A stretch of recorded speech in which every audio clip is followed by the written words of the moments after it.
He's Donald Trump's worst nightmare. Michael Avenatti. Joining us once again is Michael Avenatti. Let's bring in Michael Avenatti. Michael Avenatti. Michael Avenatti. Michael Avenatti, thank you very much. He's out there saving the country. Don Meacham says he may be the savior of the republic. You are something of a folk hero now. I owe Michael Avenatti an apology. I've been saying enough already, Michael. I've seen you everywhere. What do you have left to say? I was wrong, brother. You have a lot to say. I am just dying to hear what you think. These people all like you. I'm the only person right here Donald Trump fears more than Robert Miller. We think you guys are the tip of the spear that's going to take down Donald Trump. Michael Avenatti's a beast. Okay, that's true. And he's a beast. He's a beast. I hand it to her, and I hand it to Michael Avenatti. But he has a bigger calling here. That being a lawyer is minimal compared to what he's doing. No one has talked tougher directly to Donald Trump on TV than Michael Avenatti, and Donald Trump is afraid to mention his name. That's fascinating. Donald Trump is terrified of Michael Avenatti. He gives Trump a run for his money more than anybody else, Michael Avenatti. An existential threat to the Trump presidency. The Democrats could learn something from you. You are messing with Trump a lot more than they are. He has no doubt created sheer panic in Donald Trump's very fragile mind. Michael Avenatti is laying down the law as guest co-host. And is he really thinking about running for president? One reason why I'm taking you seriously as a contender is because of your presence on cable news. You look at the field of Democrats right now, and Avenatti's the one who stands out. If they decide they value a fighter most, people would be foolish to underestimate Michael Avenatti. I have always said that they need a fighter. Look, I mean, we're going to continue to use the media. I think we've used it with great success. All of my sexual fantasies involve handcuffs.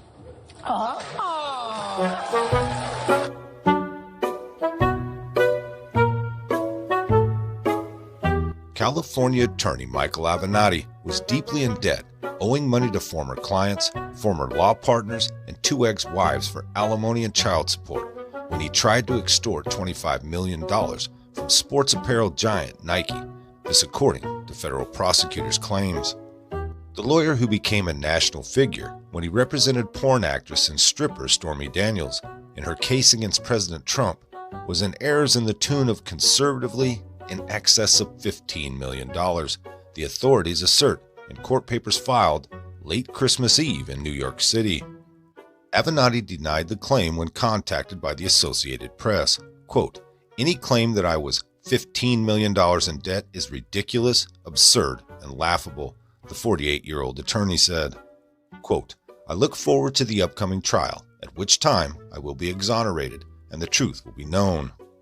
The case is the first of 3 scheduled trials the embattled Avenatti will face over the next 5 months. In each case, he has denied all the charges against him. Lawyers for Avenatti claim he was seeking $15 to $20 million from Nike to conduct an internal investigation into the company following allegations linking them to improper payments to high school athletes and coaches, the AP reports. Avenatti's lawyers claim that Nike's legal team expressed interest in such a probe, which can cost companies more than $100 million, according to the New York Times story that Avenatti's lawyers cite in their court documents. Avenatti also plans to argue that Nike, facing federal scrutiny over the possibility of improper payments to athletes, had motivation to aid authorities, as they also targeted someone, quote, against whom the leader of the executive branch had expressed disdain. Before Avenatti and Daniels ended their lawyer-client association in March, Avenatti and Trump frequently traded accusations against one another in public statements. Avenatti had represented Daniels, aka Stephanie Clifford, in connection with her claim of a past extramarital affair with Trump, a claim that the president has denied.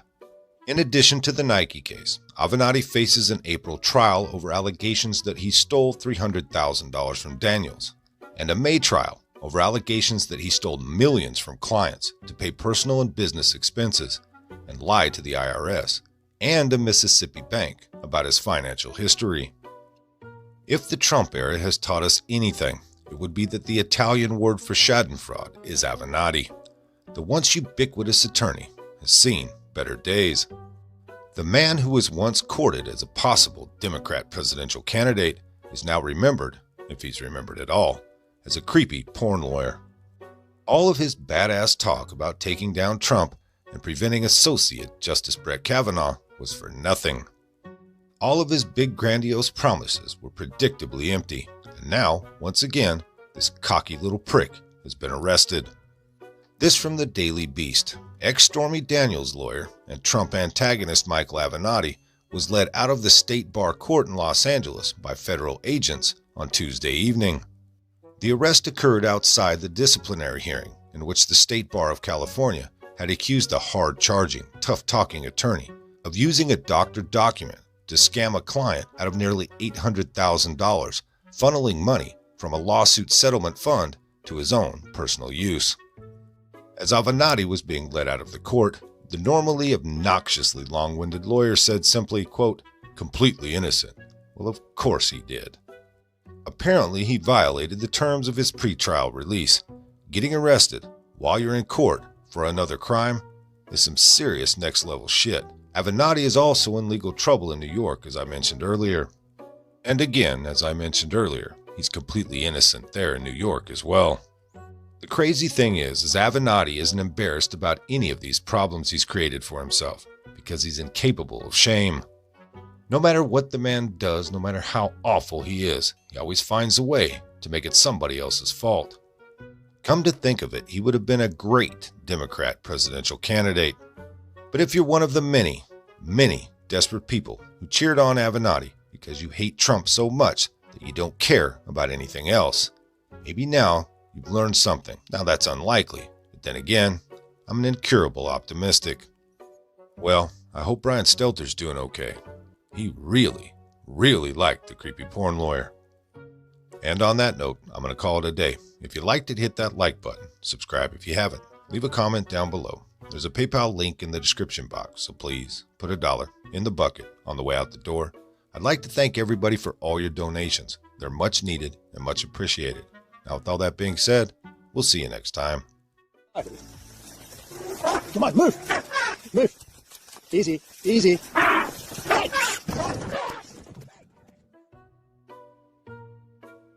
Today, I wanted to find out why people fantasize about sex. So, Michael, do you have these fantasies or what? All of my sexual fantasies involve handcuffs. Well, that turned out to be true. Tough times for the creepy porn lawyer. He may now be familiar with handcuffs, but it seems like only yesterday that he was making near daily appearances over on CNN to hear that network's chief eunuch flatter him as presidential material. Looking ahead to 2020, one reason why I'm taking you seriously as a contender is because of your presence on cable news. I've got 20 years of experience at a very high level as an attorney. I understand how governmental regulations are passed, how laws are passed, how the Supreme Court works. I have an extreme depth of knowledge. Oh, it's also 2018. And of course, we can still remember like it was yesterday when over on MSNBC they gushed about the creepy porn lawyer as a dynamo of political, physical, and dare we say it, sexual energy. He's a beast. He's a beast, and he keeps popping Donald Trump and all of his folks in the mouth. John Meacham says he may be the savior of the republic. I owe Michael Avenatti an apology. For the last couple of weeks, I've been saying, enough already, Michael. I've seen you everywhere. What do you have left to say? I was wrong, brother.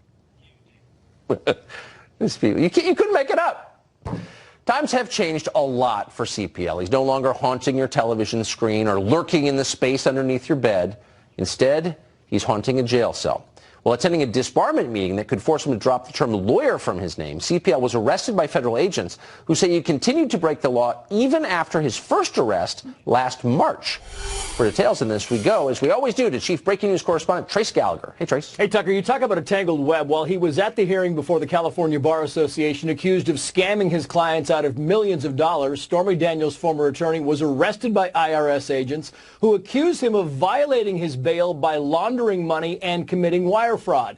Turns out Stormy's former lawyer recently got $1 million settlement from a former client, but instead of using the money to pay one of his ex-wives some of the $2.5 million he owes her, or paying part of the $8 million he owes to a litany of other creditors, Stormy's former attorney rented a luxury apartment in Los Angeles, bought a Mercedes, hired a chauffeur, and took a series of lavish vacations. The IRS says he was able to hide the money from creditors by shifting it through multiple bank accounts and using cashier's checks made out to himself to spend it. Aside from laundering money, prosecutors point out he also has an Italian passport and could have hidden assets in Europe. Today, they asked a judge to revoke. The judge in this case today made findings that he posed an economic danger, that there were no terms of release that would ensure that he didn't continue to engage in this conduct. So he's in a California jail right now, but will likely be transferred soon to a New York jail, where he's being tried sometime in the next few weeks for allegedly extorting Nike out of $20 million. Tucker. Chris Gallagher, thank you. Well, we should note that we're in Los Angeles this week. We're mere minutes from where CPL is spending his time. We've obviously criticized him quite a bit on the show, but it's a news program. We'd like to hear his side of the case. We put in a request just hours ago to visit him for a jailhouse interview in Santa Ana, where he's being held indefinitely. We hope that comes through. And if it does, of course, we'll bring it to you here.